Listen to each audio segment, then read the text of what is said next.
Welcome back to Safa's Unscripted. Ladies and gentlemen, the box squad to crush the Irish dream has been announced. As you know, we will be biased. All three of us wearing our proud South African Springbok jerseys. Brett, Brevan, welcome. What are we saying? Brett, happy about the team? Overall, don't go in depth. Happy about the team, yes, no? Very happy. I predicted the team to the T. I got one person wrong when I did my prediction on who's going to be in the team. So very happy. Yeah, I'm also can't complain. Not going into depth, I think I'm happy with 21 and a half players. There's one. Yeah, okay, I'll explain that later on. But yeah, 21 and a half players, I'm cool with 100%.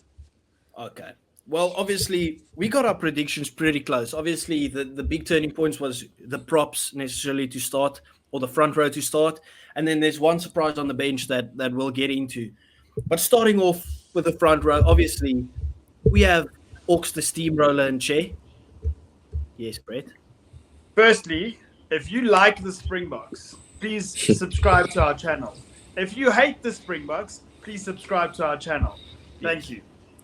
Yeah, we do appreciate each and every one of you guys, and I do expect a bunch of Irish fans watching this video and giving us some bans, because we will give you some bans in this video as well.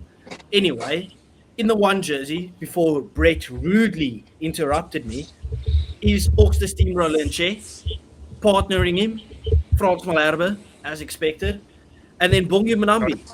Whether you are surprised or not, we knew it's going to be him and Malcolm on the bench or starting, whatever. Boys, are we happy? We are happy. What better way to start a video than the traditional South African sound in the background with a Adidas? Facts. Yeah, no, super happy with that front row. Obviously, we were all like saying, do we prefer Ox to come off the bench because of what he brings off the bench? But at the end of the day, I think Ox has done enough, because at the end of the day, every professional rugby player wants to start for their country, you know? Yeah. Coming off the bench, yes, it's still cool, but like everyone wants to start. So I think Ox has done enough to earn himself a start. And if he can do the same thing he did off the bench starting, I mean, what a guy. He'll be absolutely fantastic. Yeah, Brett? Yeah, actually, this is going to be Ox and Che's. This first test is going to be Ox and Che's. Not just test as in the meaning of the word that it's a test match. This is going to be his biggest test of his career. He's going up against one of the best tight heads in the world, if they choose Furlong. That is a massive scrummager, and I think this game is going to be Ox and Che and Frans Malherbe, or Porter and Furlong. They are the deciders of this match. So I think this comes down. Yes, I do. I honestly think that it's going to be made or broken at scrum time. Yep, fair enough. How do we think we match up against the Irish front row? Do you think we'll be physical, we'll be dominant at scrum time, or do you think the Irish pack has enough in it to kind of just stay in the game? Do we think we use these guys as kind of to like drain the Irish pack and then bring on the other guys in the second half? Or do you think these guys of us play extended period of time as well, Brevan?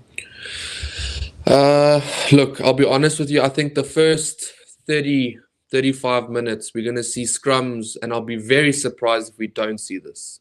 But I think we're going to see very much stalemate scrums. You're not going to see anyone budging.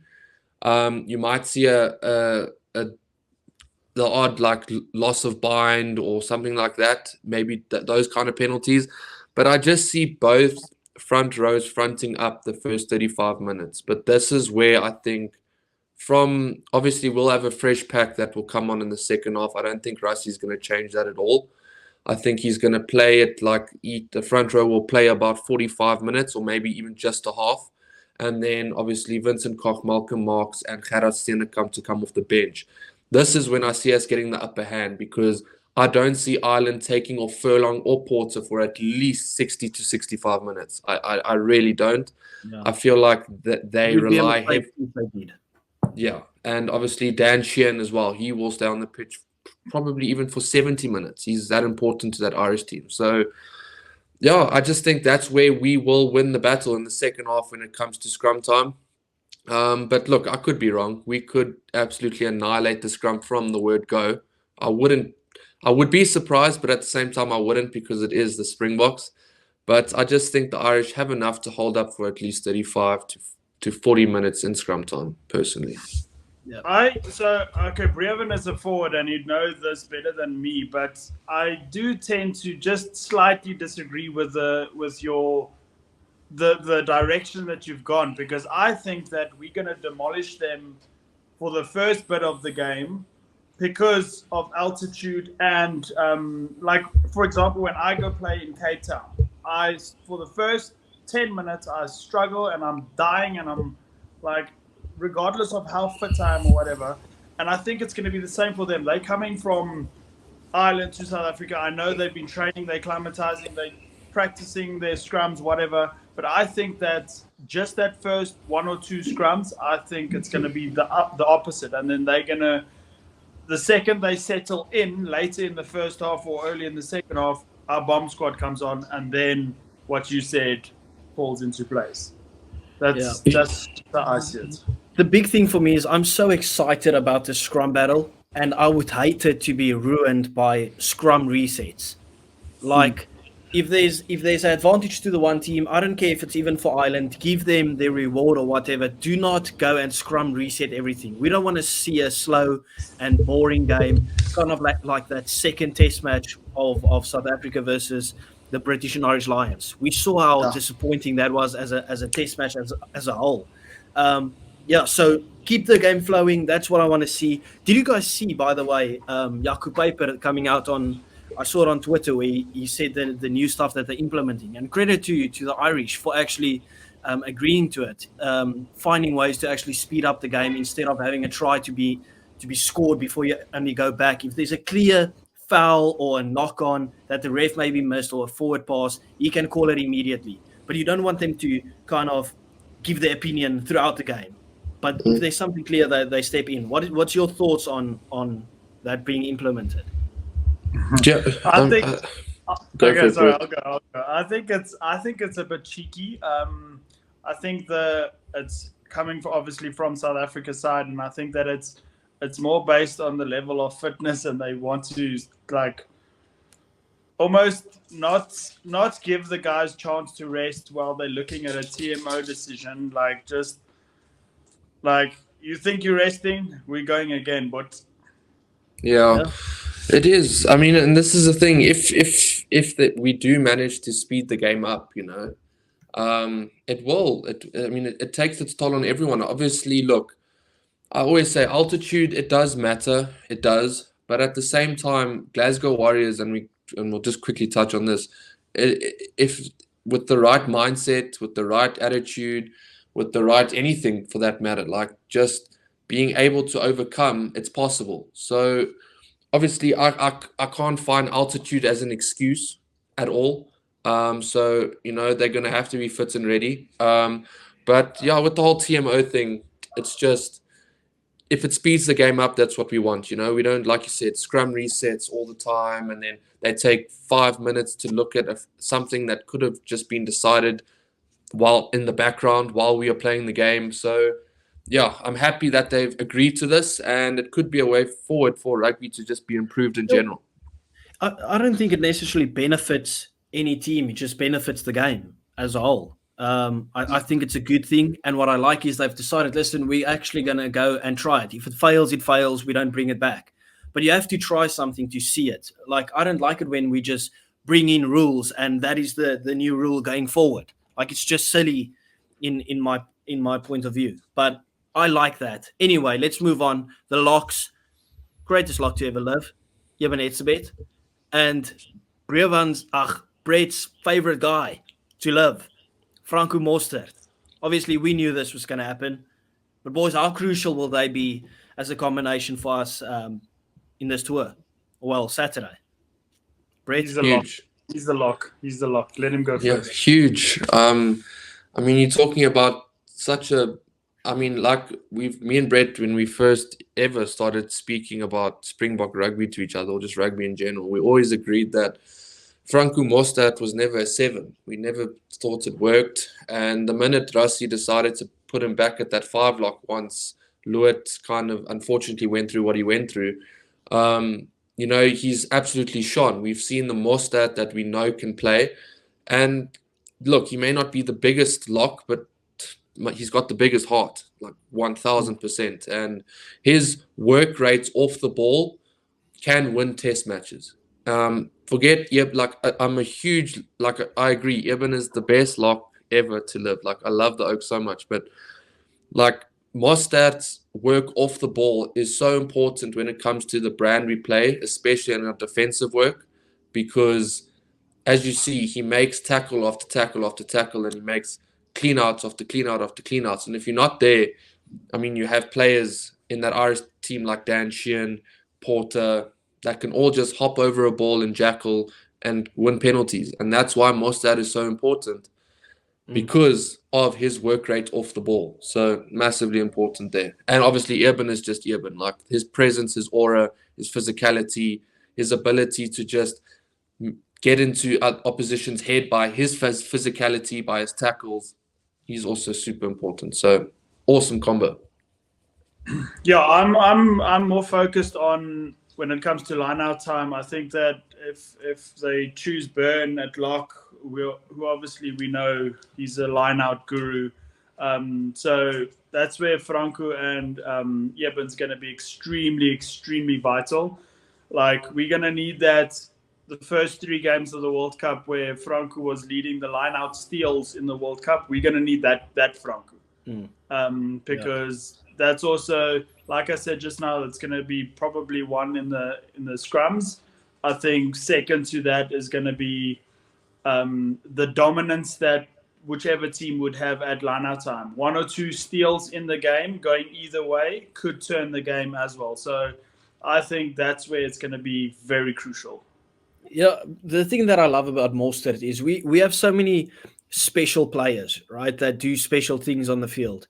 And that's kind of what makes him so important, where he's just that guy that's an absolute workhorse. He does all the dirty work, literally everything that most guys don't necessarily want to do. He just jumps in head first, does it. It's this kind of the same that with Peter Steph du Toit. We saw it a bunch of times while watching the Stormers, Brett.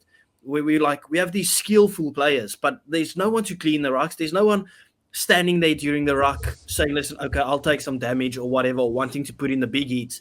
Yet we have 2 of the players that just, or even Malherbe as well, that just does the dirty work. And you need those guys in your team. They are almost the most important for the others to flourish.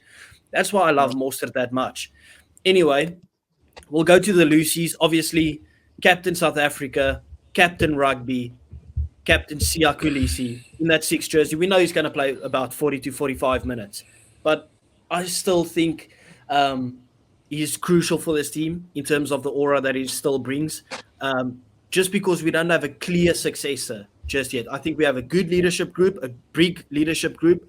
But the fact that we don't have a clear successor, he needs to still be there. Even if it's just for the 40 minutes, 45 minutes. Brett, would you agree? Yeah, I do agree. Like the camaraderie and the chemistry that they have with Sia at the back 3 is obviously extremely important, and that's why he's still selected.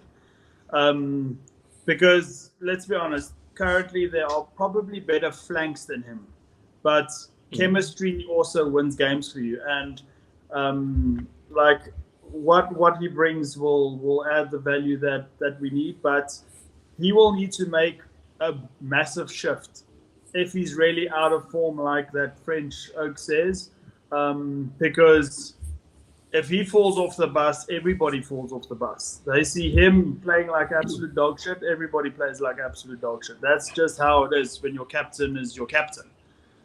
So it's going to be extremely vital. I was actually just watching before we came on here. I was watching the 2016 Ireland versus Springbok game. It's actually on right now. And Peter Steph was at lock with Eben. It was quite interesting because he was slower, he was heavier, So it was quite funny for me to see. So yeah, I'm Someone glad right.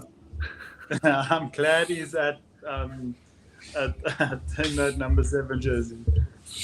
Yeah, obviously, like you said, there are better flanks out there than Kolisi. Like they are naturally, they just are. But like you said, it's what he brings, kind of like just the feeling. It's easy to get behind Kolisi on the pitch, you know. So they know him as their captain, and like trust me, I don't think people realize. Maybe if they do a few more promos for this game on Super Sport or whatever, but I don't think people realize how personal this is for both sides. Like people are saying this is number 1 and 2 in the world. They may respect each other, but I tell you now, like Eamon came out, we saw the press conference today, and he came out and he said, many people said, oh, no Irish player told him that we would see them in the final. He came out today, he said this a few months ago, and he's reinstated. I did say that, and I stand by it because I heard what I heard. Like Yes. this is proper heated rugby. So, I mean, this is what Casual's been begging for. He's been begging for this, talk off the field, and when you meet on the field, make it a war. So, yeah, I mean, that, to add to it, I mean, comments like that. Look how much more fan engagement you get on all different platforms. We talk about it on our platform. It was going viral on Twitter. People talk about it on TikTok. People talk about the game, everything. That's just kind of what a bit of a rivalry and a bit of shit talk or stirring the pot brings. You're playing a physical game. This isn't netball or something where you don't touch each other. Okay, you're smashing into each other. You kind of want to be angry at the other guy. Well, I don't play rugby, but I know if I was running down on a guy, I want to be angry at him. It gives me a bit more fuel. Well, I don't want Brevin to run into me. He's big. I did, however, see old Casual here on a different podcast. I actually saw this video today while I was scrolling through that other app where he actually agreed with an Irish person that Eben did not say these things that was said. But I've said it on here as well. no, you did say it on here. I have said that I think it's a bit bullshit. I love must have not been on that episode because I would have literally and figuratively tried to rip your head off. Because why the shit are you agreeing You couldn't with even an Irish? try. Huh? I'm too quick. Yeah, you know what? Maybe not exactly 12 or 13 people said it, but I'm sure there were some that said it, But I've been. Yeah, sorry, bro. Go. No, so but like anyway, I think we just like kind of moving off topic here, but like at the end of the day, I think there's truth behind what he said, like 100%. He's not just gonna make something up for the fun of it. I don't think that's the type of person Eben Etzebeth is, But yeah, I think for me, just closing off on that back row, obviously Kolisi, like I said, the reason I brought that whole topic up is because you now even more motivated because you will play for Kolisi, so that brings more motivation to the side. Obviously, Pieter-Steph du Toit, I mean, if he puts anything like that World Cup final performance, like goodness gracious me, I'll be happy with that. And then obviously Kwagga, this is a big one now. This is a big one. It's a big selection, but I understand it and I respect it because Kwagga Smith, obviously many people have criticized him for his 8 performance when we played the British and Irish Lions back when we played them. But I think Kwagga is definitely more experienced now. Obviously, he's changing his role. He's starting playing at 8. And I just think personally in such an important game, would you have gone with Roos over Kwagga, or would you have stuck with Kwagga, I personally would have actually, if I really think about it, stuck with Kwagga because I know he's going to give me 60 minutes. He might, Pieter-Steph won't leave the field, let's be honest, unless it's injury, touch wood. But he will give you Kwagga Smith will give you 60 to 65 minutes of absolute energizer bunny rugby, physical, on the ball, jackling, tackles. So I think it's the right choice.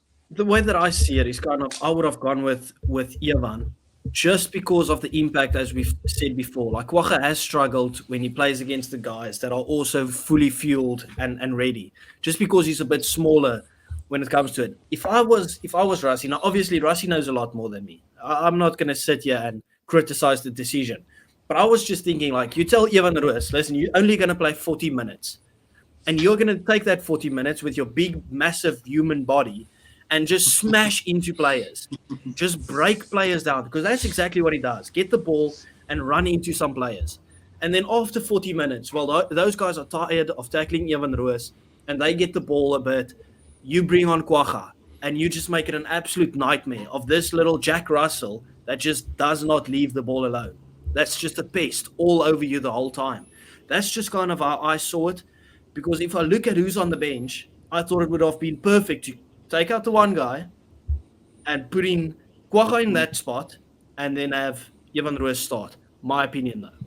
But yeah, I completely agree with both of you. Like, both of you have hit the nail on the head, because his experience is obviously what put him in the starting lineup, and his maturity now, because what I've noticed now recently, the last 2 games that he played, he's maturing. He wants to be a starter. He wants to be that guy. But also, what Casual said is spot on, because he is that split second quicker than a person that has already been running for, let's say, 40 minutes, which is his impact is which,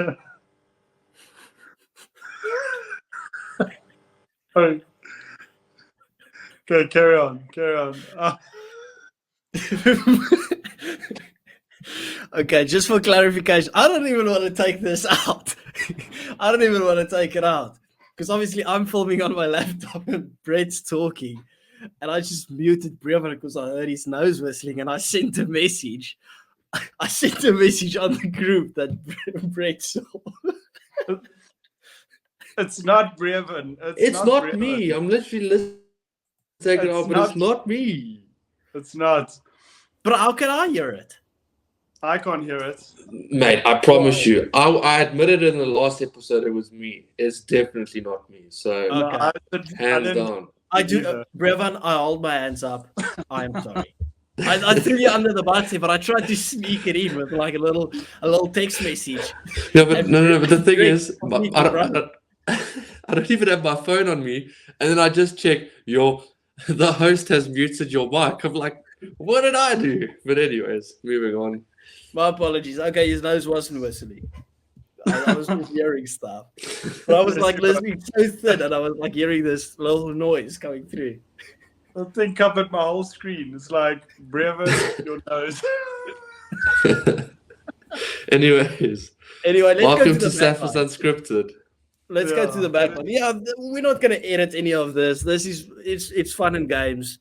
One of those things. Anyway, boys, we've actually gone with the BMT, a little big match temperament, double World Cup winning combination in Faf de Klerk and Andre Pollard. Now, I know, Brett, I know you're not a fan of Faf de Klerk, but in the end, we expected that combination to go together.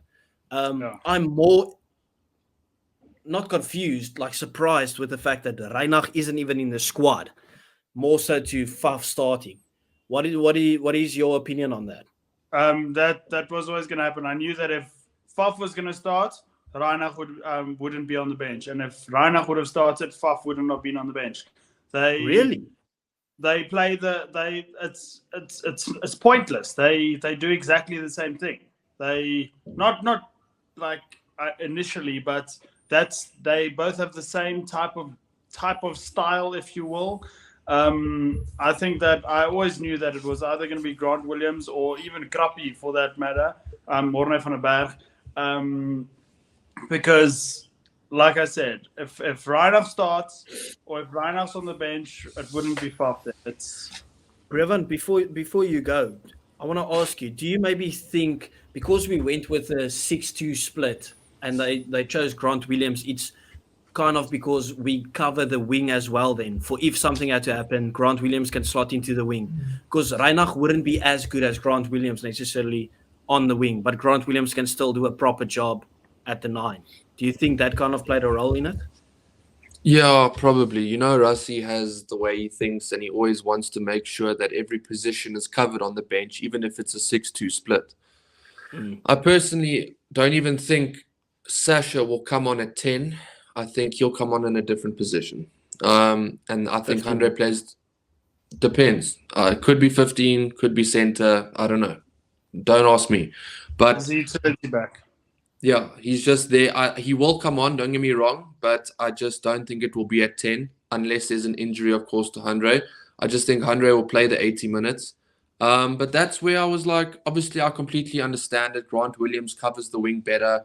And obviously, he's a very good scrum half when he does play there. But I think Quibus, that's the half I'm talking here when I said 21 and a half players, I just think Quibus, he's also good enough to play that wing position. He's fast enough. He's good enough.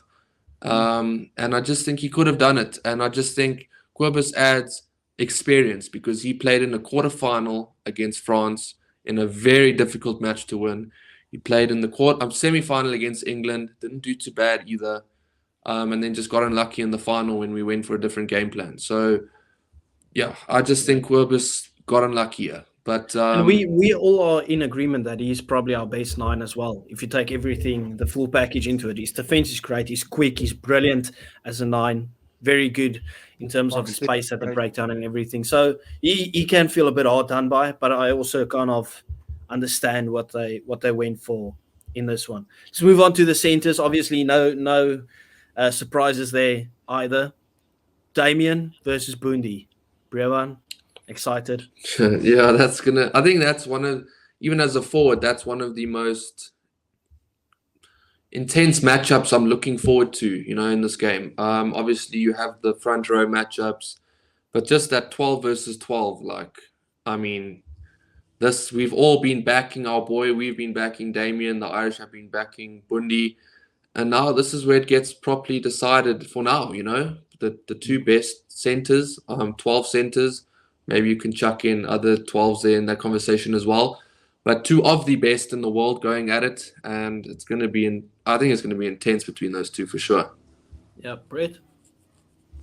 Yeah, I'm obviously looking forward to that as well, but not as much as I'm looking forward to, because it's going to be, excuse my French, but it's going to be a dick measuring contest between the two of them, and that's not what I want to see. I want to see one team sticking to the game plan, playing the structure like it is, and just being like having a team performance. I don't want to see two centers bashing at each other the whole bloody day like it was when Wynand Olivier used to play for the Boks and the Bulls. It was such boring rugby. I want to see a Damon Dalenda put Jesse Creel through that hole between the two centers and go score under the post. That's what I want to see. Yeah, fair enough. I saw a stat today, which is absolutely crazy, which just tells you how good Damon Dalenda has been for us. Whether he played with Jesse Creel or Lucanio Am this Saturday, he would have equaled the highest amount of caps in a centre pairing ever for South Africa. The highest has been John de Villiers and Jacques Fourie, who played 29 times together. Well, I thought it would be a lot more than 29 times, but it's only 29. Yet Dalenda and Am and Dalenda and Creel both are on 28, which just tells you how important he's been for us, how long he's been a servant of this country. And obviously, he played a couple of World Cup games. I saw in 2019, played outside centre with Andre Estreisen on the inside. I'm pretty sure he played with JJ Engelbrecht or whatever as well at some point. Why do you think 29 is a lot? Why do you think it would have been more than 29? I don't know. I just felt like Jacques Fourie and John de Villiers played forever. And yet, think about 29 games in a Springbok calendar. That's 5 years of rugby, pretty much 5 years of rugby. And I know, but it just feels like... Yeah. Jacques Fourie was injured for two other years where A.D. Jacobs was the center, the outstanding outside center. So that's why 29 for me, on the other hand, sounds like a shit ton of rugby together. Now, imagine being Damien Dalenda and being in second and third place and guaranteed going up to first place. That's crazy. Absolutely crazy. Anyway, wings, Colby, Arendse, Willie Leroux at fullback, the man that pulls the strings. Brevan, excited to see your Bulls, man. Yeah, of course. Billy is so important. Like I always back the Oak, and it's true. People see him for being a small, skinny, strandhond or whatever you want to call the Oak. Just this Oak that doesn't fit in, and he's one of the most important people on the pitch because the way he just organizes the back three is just incredible. His vision, his assists, his look, he may not be the best tackler in the game, but he knows how to organize his defense at the back. And that's what I like about him, So, yeah, he's super important. And then obviously Colby and Arendse, like we've seen this in Chasing the Sun. Like these guys are just, they play for the badge every single time they step on the field. Like they will give their all no matter what, whether they're going through the most or whatever it is. When they step on a rugby field, nothing else matters. And what matters is them representing their country. So, yeah, I think it's the perfect back three. Obviously, we would have loved Damien Willemse to be involved, but yes, yeah, he's not there. But I think this is as strong as we could have gone. So I'm happy with the back three. Also, very happy with the back three. I think that Billy would be proud of that little pitch you just gave about him. He's very vital, and I still in my comment section on that other platform, people are still saying, "How is Billy still there?" Whatever, and people just need to just watch though. Just look at what he does right. I mean, Brevan and I have a teammate at Predators that absolutely cannot stand Billy.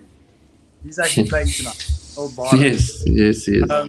Every time Billy makes a mistake, he's the first on the group to say, Billy vangi, or Billy tackle me, whatever. But when he does something right, that they keep quiet. It's like, every now and then a blind chicken. Yeah, I think just last thing I'll say on that is just look at the semi-final performance against Leinster. Like, that was incredible. Like, that semi-final performance... And like I'll stand by this. Like I think Willie was a massive 80% chance reason, other than Hanekom and Ulrich being absolute tackle machines. I think Willie was the reason we won that semi-final because of the way he controlled the territory, the way he just kept Leinster on the back foot. So he's so important. Willie's also the reason why you guys lost the final. Yeah, that too. Because he wasn't there. Yeah. Brett, do we see our wings being involved in the game a lot this weekend, or do you think we try and keep it tight, maybe just give them some up and unders to actually chase? I think our wings are going to have the busiest test ever because that's going to be Casey with his box. Well, if it's Casey and not Murray, whatever, their box kicks, they're going to be climbing that ladder all day, having to get those high balls, and the territory game. Because it's at Loftus, you play territory because of the altitude. The ball just travels. So you're going to be playing territory the first 20 minutes, bit of dryfunks. And then you're going to have to see our wings. They're either going to have to run it back up, which I'm hoping we see because that's why those two wings are selected.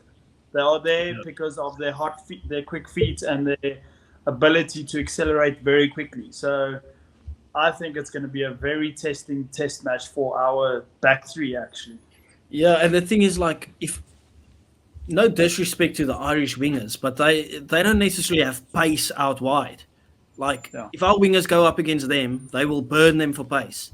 And I want us to actually go ahead and use it. Now, don't get me wrong, Lowe and Jordan Lama, very good defensively. But you can be the best defensive player in the world. If you can't touch a guy, you can't tackle him. So I want us to actually put that to the test, go out wide. We saw the South African team wanted to get the ball a bit more out wide and run the ball in that game against Wales. Now, I know it's just Wales, but it showed us a clear intention of what we're going to see under this new attacking coach. Anyway, let's move to the bench, and we'll fly through this one because obviously we talked about the main guys starting the game. Gerard Steenekamp, Malcolm Marx, happy to be there. And finally, Vincent Koch, we kind of expected that. Vincent Koch is always there and he's always on the bench. Are we excited for Steenekamp? Is this his debut? No, he's No. played one test. He played against Argentina off the bench. Okay. Yeah. So he's got a massive role to play. This is his third test. Okay, well, coming He off the started bench one, will be bench massive. one. Yeah. Yeah.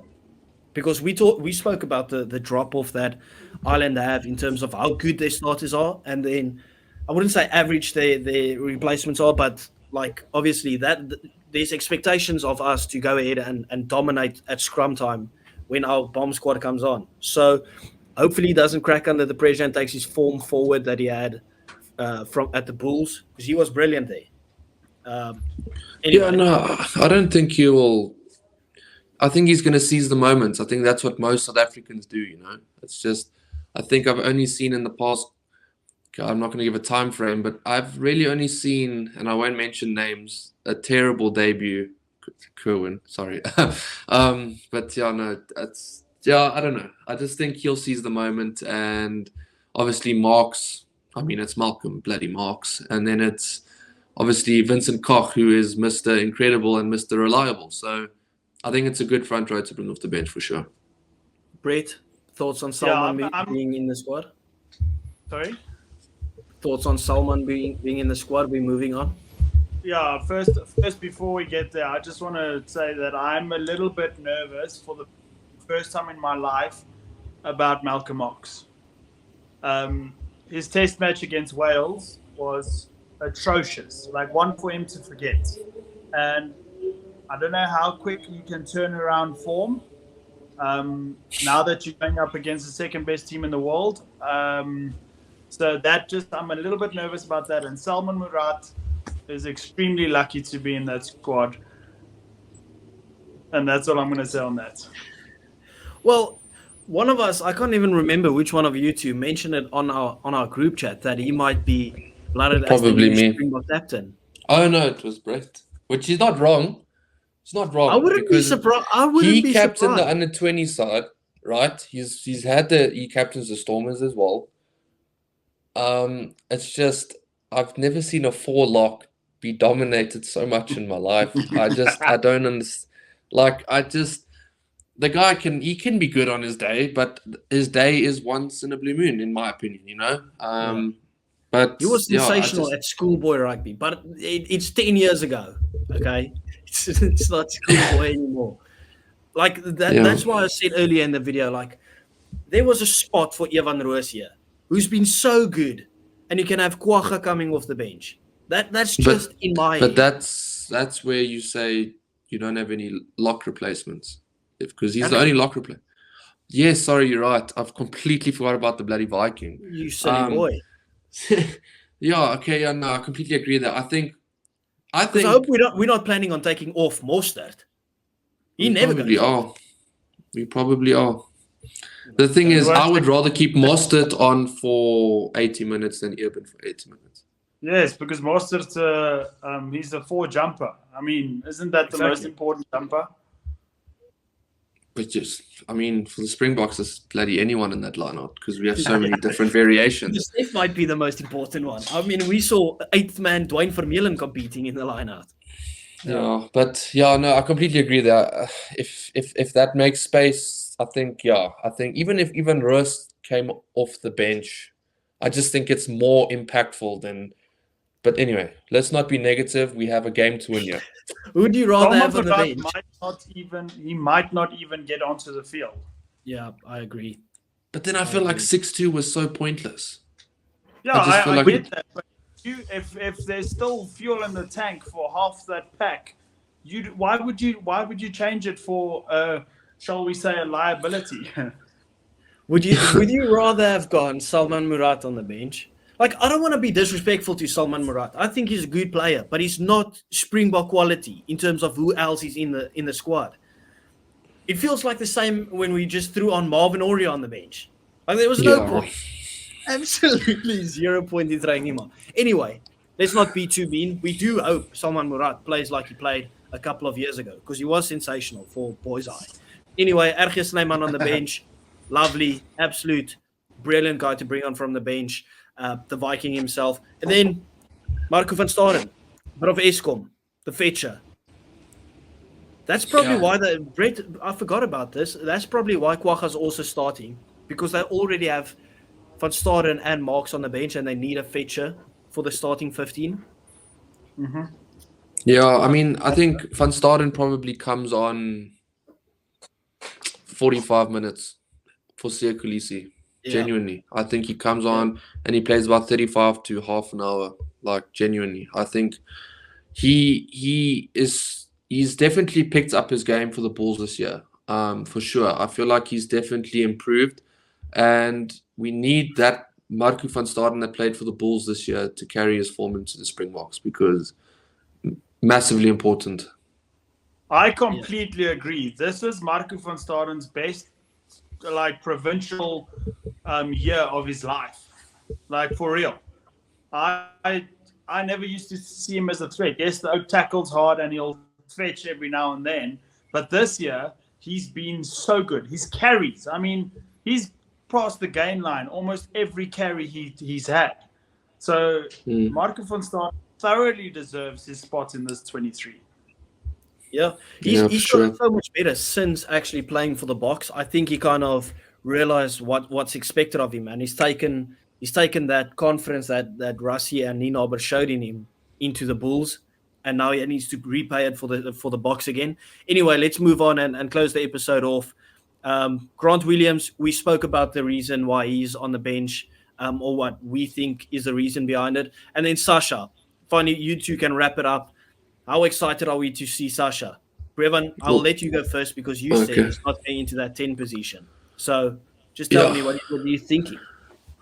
Look, obviously this is Brett's kind of baby. He deals with, backline. He's also a utility back himself. He can play wherever he needs to be played. But yeah, I just don't see Andre coming off. If you're going to start Andre, I think you keep him on, because of if the game's tight, even with the substitutions, I just think you need Andre on for those clutch moments at the end if it does come about. I'm sure Sasha has the ability to do it as well, but let's save that for another time, kind of don't put the kid under immense amounts of pressure straight off the bat, so even though I'm sure he would handle it. But yeah, it could be Willie. I think it could be Willie that comes off. But then again, I don't know. It's tough. It's really tough. I don't know where this kid's going to come on. Brett, but I want to see him come on, really badly. Brett, how many minutes do you think Sasha plays this game? So realistically, wherever it is. Sorry? I said wherever it is on the field, how many minutes? Yeah, that's what I'm saying. Realistically, I can see him getting about 10 or 12 minutes if things go according to plan. But if injury happens, he's obviously the first back that comes on, unless it's Faf that gets injured. From 10 to 15, whoever gets injured, Sasha's coming on. If it's in the centers, it's not going to be Grant going to wing. It's going to be Sasha going to center and Jesse going to wing. Stuff like that. It's not going to be... So I'm saying realistically he's getting 10 to 12 minutes, but I do, however, see him slotting a 65-meter penalty because he can. Anyway, thank you everyone for watching, liking, subscribing. We appreciate you guys as always. Thank you very much. We will see you next time for a little Summer Internationals all over preview for the weekend. Thank you. Bye. Goodbye.